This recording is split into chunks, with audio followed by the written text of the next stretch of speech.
Putin पर Israel के पूर्व पीएम नेफ्ताली बेनेट का बड़ा दावा। पुतिन से लिया ज़ेलेंस्की को नहीं मारने का वादा। विद द विजुअल्स, पुतिन ने कहा था जंग में, उनके बाइट वाले विजुअल्स 4060 में लीजिए।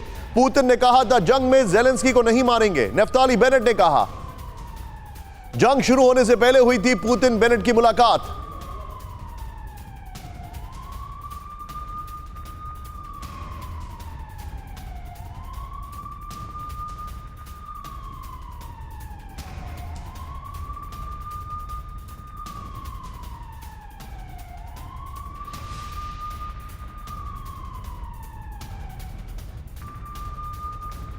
ये बड़ी खबर आप देखिए, नेफ्ताली बेनेट ज़ेलेंस्की को नहीं मारेंगे पुतिन। सीधे आइए की ग्राफिक्स पर राहुल। बड़ी खबर, इजराइल के पूर्व पीएम नेफ्ताली बेनेट से रूस के राष्ट्रपति पुतिन ने बहुत बड़ा दावा किया है। पुतिन पर ये अपने खेत में 2000 मछलियां पाल के हर 6 महीने में 3 लाख तक कमा रहे हैं। आपको भी ये करना है, इनसे सीखना है तो फ्रीडम ऐप को अभी डाउनलोड कीजिए। बहुत बड़ा दावा किया है राहुल। संभव हो तो इसके बगल में ब्रेकिंग और शॉर्ट दिखाइए। नेवर माइंड, यहां पर बेनेट ने कहा था कि वो पुतिन से ज़ेलेंस्की को नहीं मारने का वादा करवा चुके हैं। जंग की शुरुआत में मैंने पुतिन से पूछा था कि क्या आप ज़ेलेंस्की को मारना चाहते हैं। जवाब में पुतिन ने कहा था कि वो ज़ेलेंस्की को नहीं मारेंगे। बेनेट ने कहा कि पुतिन से मीटिंग के बाद उन्होंने ज़ेलेंस्की को फोन कर सारी बात बताई थी। ज़ेलेंस्की ने पूछा था कि क्या आप श्योर हैं, तो मैंने कहा हां 100% श्योर हूं। नेफ्ताली बेनेट से ने 4 घंटे के इंटरव्यू को अपने यूट्यूब चैनल और ट्विटर पर भी शेयर किया है। मैं सीधे चलूंगा प्रोफेसर राजन सर के पास। राजन सर, क्या कहेंगे आप इस खबर पर? ये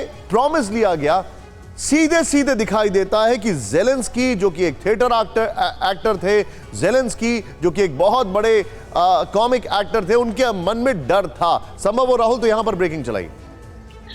जी, शुरू में जिस ढंग के रूस के प्लान थे, जिस ढंग से कीव का घेराव किया गया था, तो उसमें तो जरूर लगता था कि यह संभावना बनती है कि या तो ज़ेलेंस्की पे अटैक हो सकता है या ज़ेलेंस्की देश छोड़ के भागेंगे।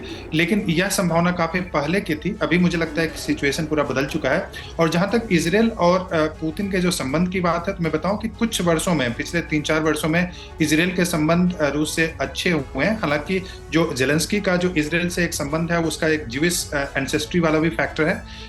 लेकिन इसके बावजूद भी इजराइल उस ढंग से यूक्रेन को नहीं सपोर्ट किया जिस ढंग से लोग एक्सपेक्ट कर रहे थे। इजराइल ने भी अपनी पॉलिसी में यूक्रेन को लेकर और रशिया को लेकर बैलेंस पॉलिसी बनाने की कोशिश की। यह जरूर है कि अमेरिका का दबाव इजराइल पर रहेगा और इजराइल अमेरिका के विरोध में कभी नहीं जा सकता, लेकिन इसके बावजूद भी उन्होंने थोड़े से बैलेंस करने की कोशिश की थी।